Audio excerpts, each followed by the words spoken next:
इमरान खान को इलेक्शन से पहले आउट किया जाए नाअहल करवा के। ये जो ऑडियो लीक्स वाला मामला है, तो आपको लगता है हुकूमत को कामयाबी हासिल हो पाएगी? सियासी क़यादतें जो है ना, वो केसों से नाअहल नहीं होती। हकीकी आज़ादी की जुस्तजू को ज़हनी तौर पर, कल्बी तौर पर कबूल कर चुकी है। ये इमरान खान को नाअहल करवाने की इनकी कोशिश नाकाम होगी। लेकिन एक सवाल जो बार बार किया जा रहा है उनसे कि लॉन्ग मार्च कब होगा? इमरान खान इन तमाम हरकतों से बहुत आसानी से निकल जाएंगे। ज़िमनी इलेक्शन की वजह से लॉन्ग मार्च आज मुझे किसी ने बताया कि डिले किया है, 2-3 दिन पहले कॉल दे देंगे वो। अच्छा, ये इतना लंबा आगे नहीं करेंगे। गैस का बहरान पिछले साल हमने देखा, क्या इस बार इस तरह की कोई सूरत हाल का हमें सामना करना पड़ सकता है? देखिए, जितनी गैस अवेलेबल है हमें तो कोई कबात नहीं है कि वो सब अपने कस्टमर्स को पहुंचाएं, लेकिन अगर डिमांड हमारी गैस ज्यादा है सप्लाई के मुकाबले में, तो कहीं ना कहीं तो गैस के लोड को मैनेज करना पड़ेगा। पिछले साल महंगी LNG खरीदी गई, बहरान हुआ, प्लानिंग क्या होती है हुकूमत? खास तौर पे जो यूक्रेन की जंग के बाद गैस की एक शदीद किल्लत आ गई। रशिया ने अपनी गैस यूरोप भेजना बंद कर दी है। सब्सक्राइब करें और बेल दबाएं ताकि कोई खबर रह न जाए।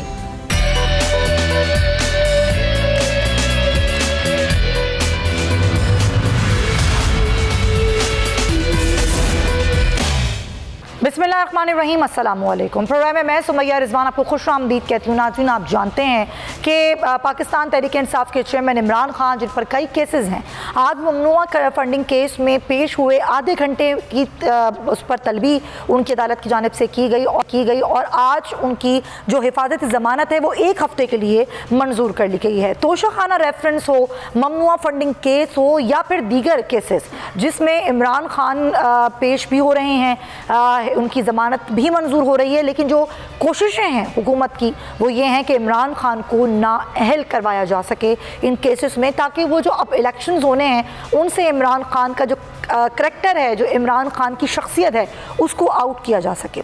इस सारी सूरत हाल में कल जो खबर आई इलेक्शन कमीशन की जानिब से, और ये बताया गया कि जी हुकूमत की जानिब से एक दरख्वास्त दी गई थी कि जो ज़िमनी इलेक्शंस हैं और जो कराची में बल्दियाती इलेक्शंस हैं उनको मुलतवी किया जाए। उस दरख्वास्त को मुस्तरद किया गया। दोनों इलेक्शंस अपने वक्त पर होंगे। दूसरी तरफ लॉन्ग मार्च की बात भी बार बार की जा रही है, उसमें ताख़ीर की वजह क्या है, ज़ाहिर उस पर भी हम बात करेंगे। इमरान खान लेकिन मुख्तलिफ शहरों में जलसे भी कर रहे हैं, अपने कारकुनान से, अपने जो अहदेदारान हैं उनसे हल्फ भी ले रहे हैं, और सूरत हाल मज़ीद जो है वो चार्ज अप हो चुकी है। तो अब आगे ज़िमनी इलेक्शंस हैं, फिर आगे बल्दियाती हैं। वो सारी सूरत हाल में जो अक्टूबर का महीना है वो खासा हंगामा केस होने वाला है, चाहे वो ममनुआ फंडिंग केस हो, चाहे तोशाखाना रेफरेंस हो या फिर लॉन्ग मार्च की बाज़गश्त। इसी पर बात करेंगे। प्रोग्राम का आगाज़ करते हुए हमने दावत दी है, हमारे साथ मौजूद हैं पाकिस्तान तहरीक इंसाफ के वाइस चेयरमैन हैं और सीनियर रहनुमा हैं शाह महमूद कुरैशी साहब। कुरैशी साहब, बहुत शुक्रिया आपके वक्त का। सबसे पहले तो यही खबर जिससे आगाज़ मैं करना चाहूँगी कि कल जो इलेक्शन कमीशन ने फैसला दिया, जो दरख्वास्त की हुकूमत की कि इलेक्शंस को मुलतवी किया जाए, वो मुस्तरद कर दिया गया है। सबसे पहले आपका उस पर टेक लेना चाहेंगे। मैं समझता हूँ कि इलेक्शन कमीशन ने दुरुस्त फैसला किया। हुकूमत ने ताखीरी हरबे इस्तेमाल करने की कोशिश की। आपको पता है कि ये हमारा जो इलेक्शन हो रहा है NA 157 में, ये इलेक्शन होना था 11 सितंबर को जी। 8 सितंबर को इमरान खान का मुल्तान में एक तारीखी जलसा होता है और उसी दिन इलेक्शन की मुलतवी होने की हमें खबर मिल जाती है। फिर नई तारीख आ जाती है 9 अक्टूबर। इनको ये एहसास भी नहीं होता कि 9 अक्टूबर बनती है 12 रबीउल अव्वल।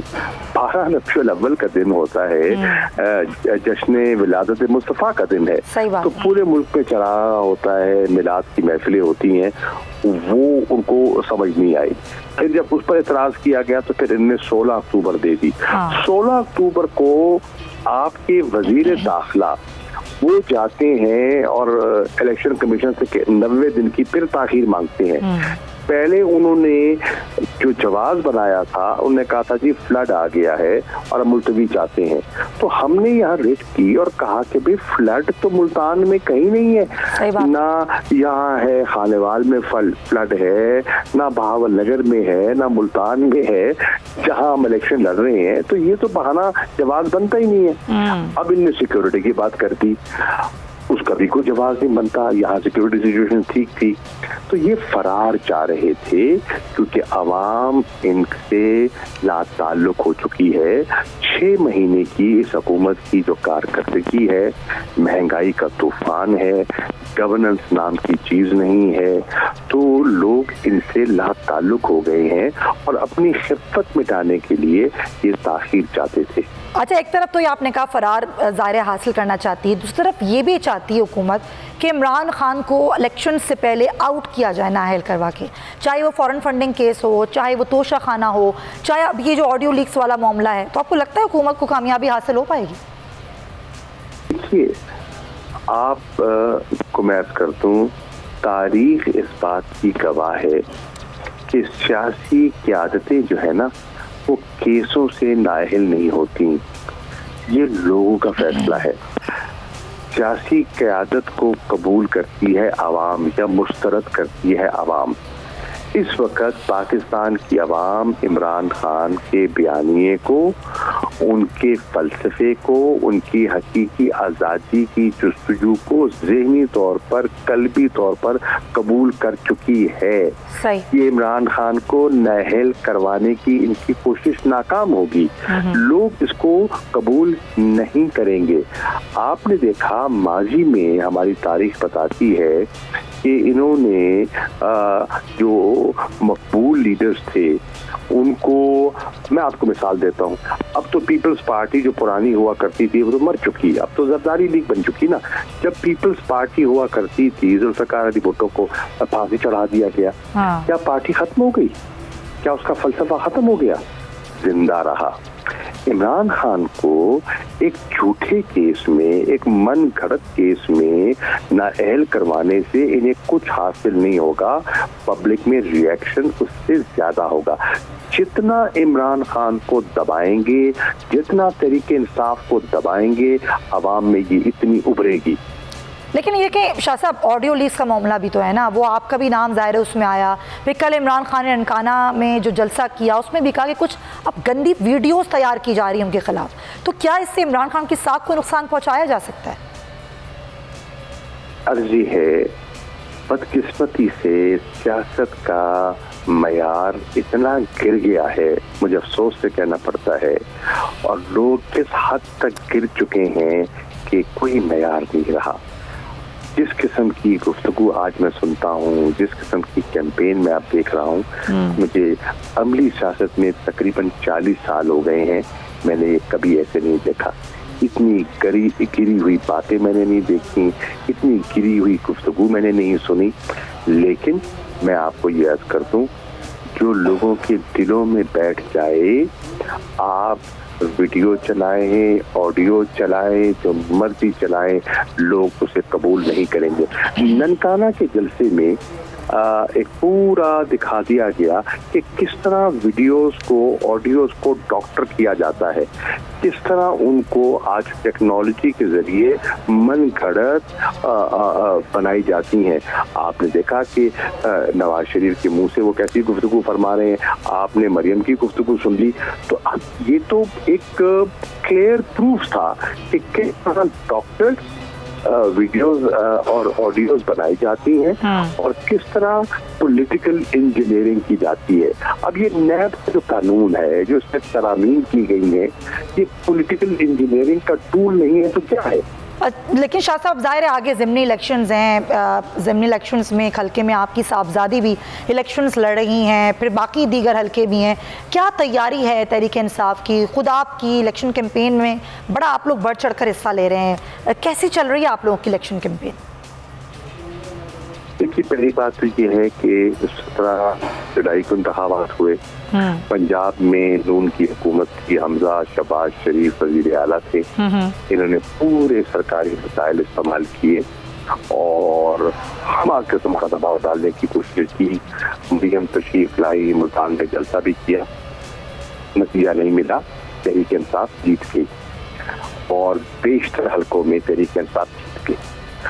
अब ये नए हथकंडे इस्तेमाल कर रहे हैं। अब पंजाब हुकूमत उनके पास नहीं है, लेकिन वफाक के जो वसाइल है उनको इस्तेमाल कर रहे हैं।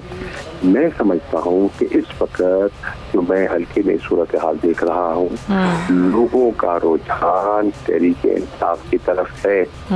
लोग समझते हैं कि ये एक टोला है जिसका कोई नजरिया नहीं है। देखिए, इनकी क़यादत एक नहीं है, इनका झंडा एक नहीं है, इनका निशान एक नहीं है, इनका नजरिया एक नहीं है, इनकी कल को मंजिल एक नहीं है। ये तो एक वक्ती गैर फिक्री इत्तेहाद है जो तहरीक इंसाफ और इमरान खान के खौफ को सामने रखते हुए बना है। वो तो जाहिर नहीं है, वो तो सबको पता है। शाह साहब, अभी आपने खुद पंजाब की बात कर दी, तो वजीर दाखिला हाशिम डोगर का इस्तीफा आता है, उस पर बड़ी बातें होती हैं कि वो तो क्या खैर इस बात को डिनाई करेंगे, उन्होंने ज़ाती वजूहात की बिना पर ही दी है, लेकिन सुनने में आया है कि कुछ इमरान खान से उनके इख्तलाफात हो गए थे। आपके पास इस हवाले से क्या मालूमात है? देखिए, मैं तो यहाँ कैंपेन में हूँ। अच्छा। मेरा ज्यादा वक्त इन दिनों में मुल्तान में गुजरा है, क्योंकि पहले मैं PP 217 की कैंपेन में था। जैसे वो कैंपेन खत्म हुई, फिर पंजाब की कैंपेन शुरू हुई, जैसे वो खत्म हुई ये अब NA 157 की कैंपेन। लेकिन पोर्टफोलियो तब्दील होते रहते हैं। हाशिम डोगर साहब का जो बयान आया है, मैंने देखा है, उन्होंने अपनी वापसी का इज़हार किया है। उन्होंने कहा मैं पार्टी के साथ था और रहूंगा। तो उन्होंने अपनी क़यादत पर मुकम्मल एतमाद किया है। क़यादत ने वो पोर्टफोलियो किसी और को देने का फैसला किया है, तो उन्होंने खूब सरासरी से कबूल किया। इसमें इख्तलाफ की तो कोई बात ही नहीं है। अच्छा शाह साहब, क्योंकि आपका ताल्लुक भी पंजाब मुल्तान से है, पंजाब हुकूमत के गिराने की बातें हो रही हैं, आपने देखा होगा मुख्तलिफ बयानात दिए गए कि जल्दी हमारी हुकूमत होगी। मुस्लिम लीग नून ने दावा किया, फिर लंदन में बैठक हुई, ओन चौधरी अलीम खान जाके मियाँ साहब से मिले, वहाँ भी कुछ नंबर गेम पे बातें हुई हैं। तो क्या आप लोगों की इस पर क्या स्ट्रेटेजी है? देखिए वो उसकी पहले भी कोशिश रही है। पहले उनने पंजाब हुकूमत को गिराने के लिए आपने देखा कि उन्होंने पैसे का इस्तेमाल किया, लोगों की वफादारियां खरीदने के लिए उनने वोट का इस्तेमाल किया, उन्होंने लोगों को टिकटों का लालच दिया उनको मुनहरफ करने के लिए, लेकिन अवाम ने उन्हें मुस्तरद कर दिया।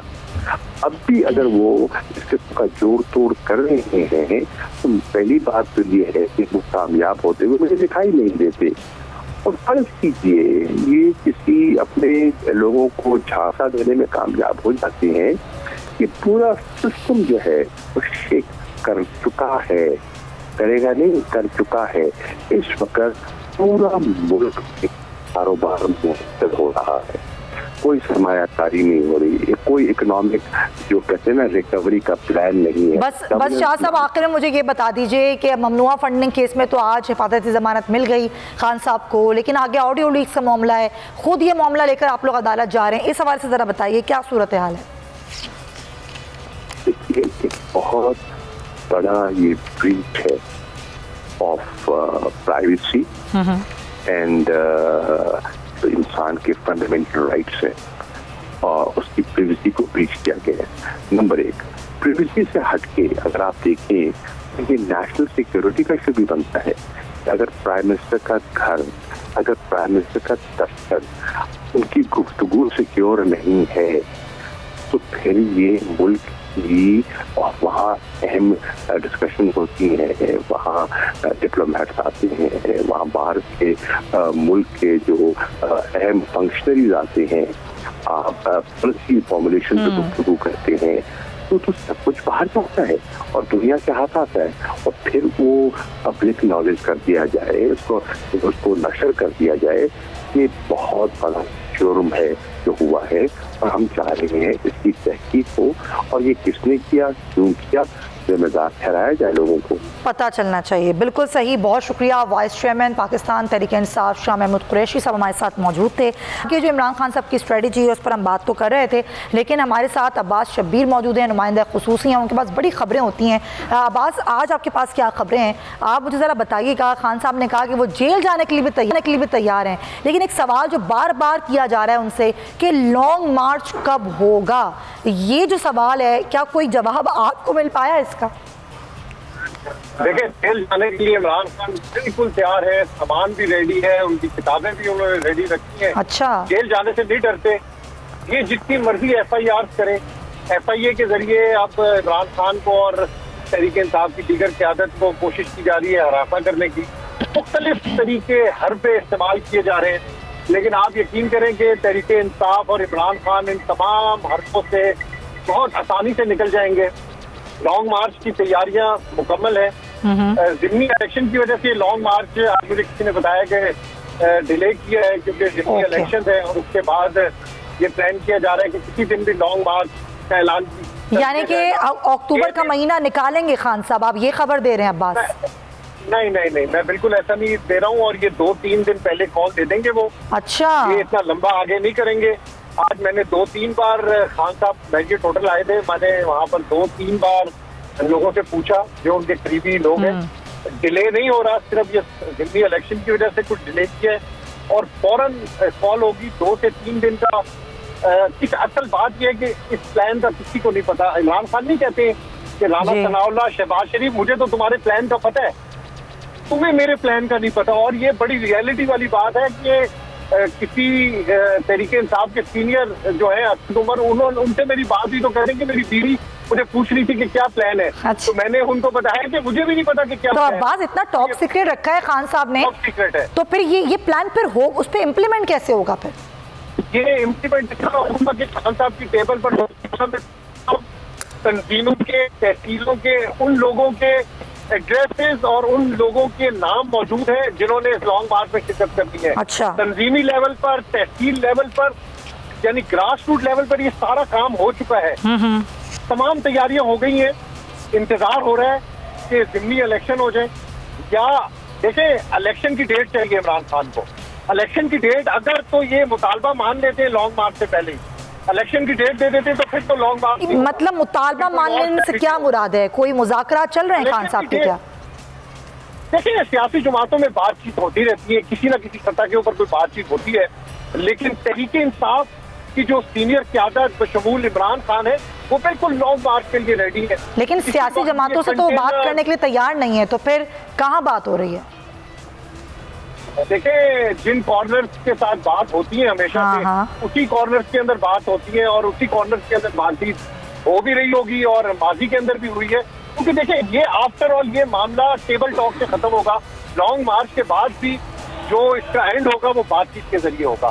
तो बातचीत का सिलसिला जारी है, और बड़े वसूख के साथ ये मैं बात कर रहा हूँ कि बड़े पॉजिटिव है तहरीक इंसाफ। अगर लॉन्ग मार्च भी होती है तो उनकी मुकम्मल तैयारी है। अगर बातचीत से भी इलेक्शन की तारीख सामने आ जाती है तो वो भी इसके लिए बड़ा सूट करती है, इनको सूटेबल है।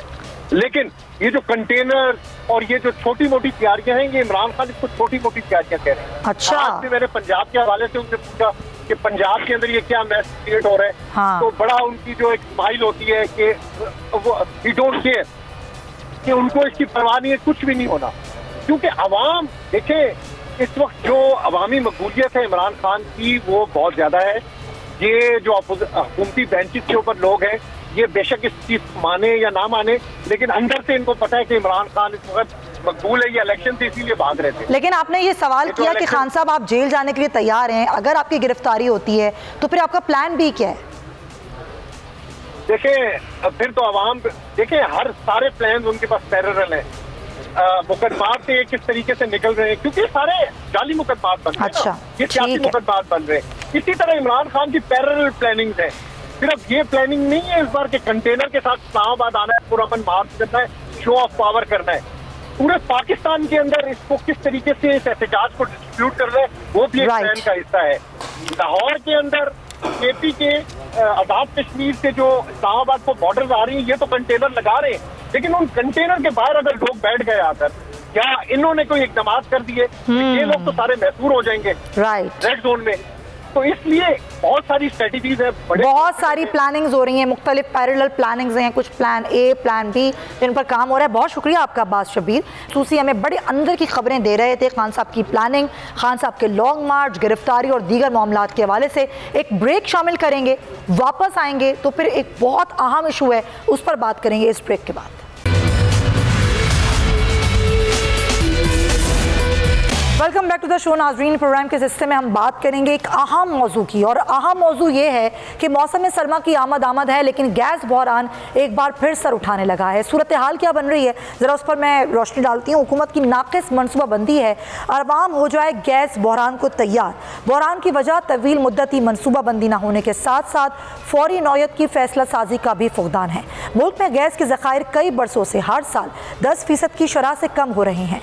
मकामी पैदावार में कमी की वजह से गैस दरामद की जाती है, जो कि मुल्क की ज़रूरत का 23% ही पूरा कर पाती है। गैस की कमी के बायस घरेलू और तिजारती सारिफीन को मौसम सरमा में गैस की कमी का सामना करना पड़ता है। पाकिस्तान में यौमिया 4 बिलियन क्यूबिक फुट की ज़रूरत है और 2.8 बिलियन क्यूबिक फुट मकामी ज़राए से पैदा होती है। 1.2 बिलियन क्यूबिक फुट दरामद की जाती है। साबिक़ हुकूमत की अगर बात करें तो गैस बहरान के पेश नज़र पाकिस्तान का सबसे महंगा LNG का मुआहदा किया गया था। कतर पेट्रोलियम से $30.6 फी बिलियन ब्रिटिश थर्मल यूनिट की बुलंद तरीन कीमत पर LNG कार्गो को कबूल किया गया था। माजी की हुकूमत को मौजूदा हुक्मरानों की जानिब से शदीद तनकीद का निशाना भी बनाया गया था और मौजूदा हुकूमत LNG के दरामद के टेंडर्स जारी कर रही है, मगर वो $40 फी बिलियन ब्रिटिश थर्मल यूनिट यानी कि MMBTU पर भी दस्तियाब नहीं है। पेट्रोलियम डिवीज़न की साल 2019 और 20 की रिपोर्ट जो कि जायज़ा लेने के बाद अब पब्लिक अकाउंट्स कमेटी का एक इजलास हुआ। पेट्रोलियम सेक्रेटरी अली रज़ा भट्टी के मुताबिक गैस की तलब और रसद के दरमियान बड़ा फ़र्क पैदा हो रहा है। दुनिया में गैस की कीमतों में 4% इजाफा हो चुका है। मार्केट के हालात को देखते हुए हम गैस नहीं खरीद सकते हैं, अली रज़ा भट्टी ने कहा। ताहम हुकूमत दीगर ममालिक से गैस हासिल करने पर गौर कर रही है। पाकिस्तान अब तक LNG टेंडर बोली लगाने को राग़िब करने में नाकाम साबित हुआ है। तो ये सारी सूरत हाल है और इस पर हम बात भी करेंगे, लेकिन जो हुकूमत है उसके दो मुतज़ाद बयान देखने में आए हैं। ज़रा सुनिए कि वज़ीर आज़म शहबाज शरीफ क्या कहते हैं और मुसद्दिक मलिक ने एक इंटरव्यू में क्या कहा। जनवरी और फरवरी के लिए हमारे पास इजाफी कार्गो मौजूद है। मुसद्दिक मलिक साहब की गुफ्तगू आपने सुनी, इस पर हम बात करेंगे। हमें ज्वाइन कर रहे हैं SSGC के तर्जुमान हैं सलमान सिद्दीकी साहब। बहुत शुक्रिया आपका सलमान साहब। सबसे पहले तो मुझे ये बताइए कि जो गैस का बहरान पिछले साल हमने देखा, जिसमें बहुत सारी निगलिजेंस भी थी पिछली हुकूमत की, क्या इस बार इस तरह की कोई सूरत हाल का हमें सामना करना पड़ सकता है? बिस्मिल्लाहिर्रहमानिर्रहीम। देखिए जी, मैं उस पर तो कमेंट नहीं करूंगा कि हुकूमत की क्या परफॉर्मेंस है या नहीं, वो मेरा डोमेन नहीं है। नहीं, आप सिर्फ ये बता दें कि बहरान होगा या नहीं होगा। नहीं, डेफिनेटली कैसे नहीं होगा, क्योंकि आपने अभी इंट्रो में खुद मुझे देखा है, मैंने आपने कहा कि 10% के हिसाब से सालाना जो है डिप्लीशन होती है गैस फील्ड की, जो कि एक फैक्ट है। और दूसरी बात है कि नए कस्टमर जब सिस्टम में ऐड होते हैं तो आपने ये भी इंट्रो में बताया है कि तलब और रसद का जो गैप है वो बढ़ना शुरू हो जाता है। देखिए, जितनी गैस अवेलेबल है हमें तो कोई कबात नहीं है कि वो सब अपने कस्टमर्स को पहुंचाएं, लेकिन अगर डिमांड हमारी गैस की ज्यादा है सप्लाई के मुकाबले में, तो कहीं ना कहीं तो गैस के लोड को मैनेज करना पड़ेगा।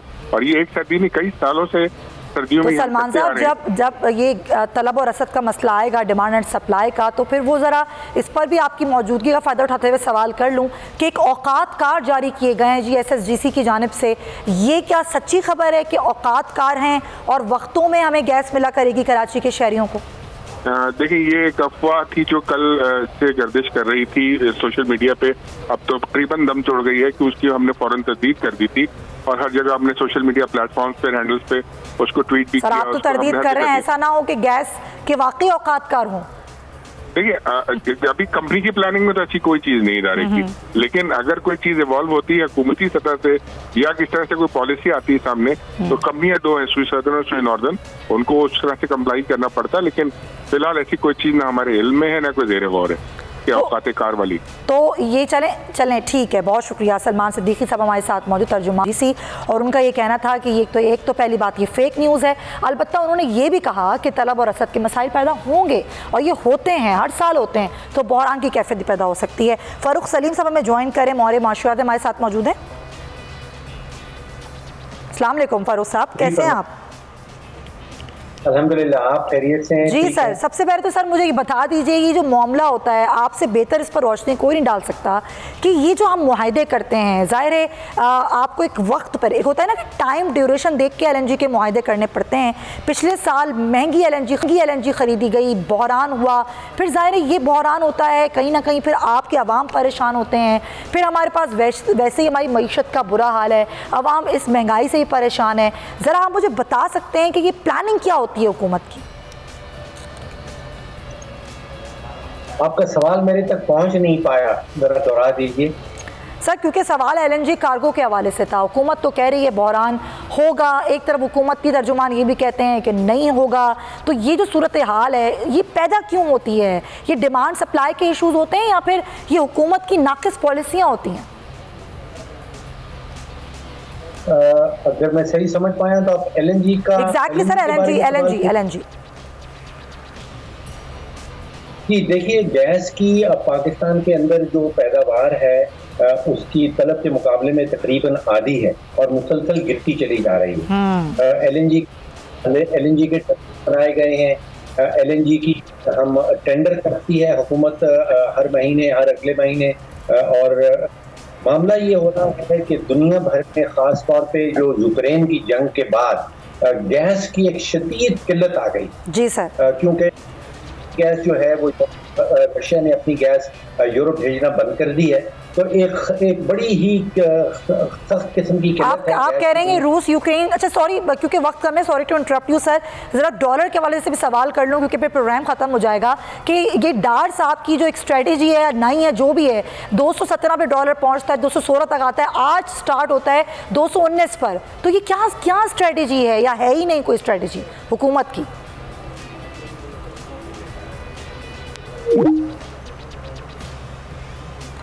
चलें जी, बड़ा अहम सवाल था मेरा, लेकिन फारूक साहब से हमारा राब्ता मुनक़ता हो गया है। और ज़ाहिर है ये डॉलर जिसके बारे में बार बार डार साहब कह रहे थे कि ये तो मेरी दहशत से ही कम होना शुरू हो गया है, मैं आया हूँ और डॉलर देखिए गिरना शुरू हो गया। लेकिन जो बैंक से ख़िलाफ़ कार्रवाई करनी थी, निजी बैंकों ने मिली भगत से डॉलर को जो आर्टिफिशली ऊपर लेके गए और इस पर कोई कार्रवाई नहीं हुई, सिर्फ शो कॉज नोटिस दिए गए। एक दफ़ा फिर डॉलर 8,219 पर ट्रेड कर रहा है और एक जो आगाज़ हुआ है आज मार्केट में वो डॉलर का 219 पर हुआ है। तो आज ये पूछना बनता है सागदार साहब से कि आज डॉलर आपकी दहशत से कम क्यों नहीं हो रहा? बातें तो ये की जा रही थी कि डॉलर का असल रेट 200 से भी नीचे है, तो आज डॉलर 219 पर क्यों खड़ा है? क्या डॉलर वाकई 200 रुपए से नीचे आएगा? क्या यहीं तक आने की कोई सूरत हाल बनेगी या नहीं बनेगी? इस पर आगे आने वाले प्रोग्राम में बात करेंगे। फिलहाल वक्त खत्म होता है, अपना बहुत ख्याल रखिएगा। अल्लाह हाफ़िज़।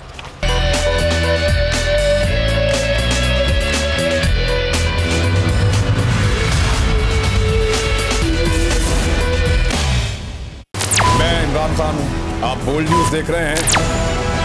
सबसे बड़ा चैनल बोल, सबसे बड़े एंकर इमरान रियाज खान के प्रोग्राम इमरान खान बोल के साथ ने रेटिंग के तमाम रिकॉर्ड तोड़ दिए। 56% नाज़रीन ने बोल न्यूज को देखा, सोशल मीडिया पर भी सबने ज्यादा देखा। सबसे ज्यादा व्यूज, सबसे ज्यादा रील्स और सबसे ज्यादा रेटिंग के साथ बोल अब भी नंबर 1 पोजीशन पर बरकरार। अगर आपको ये वीडियो पसंद आई है तो सब्सक्राइब करें और बेल आइकन पर क्लिक करें। सब्सक्राइब करें और बेल दबाएं ताकि कोई खबर रह न जाए।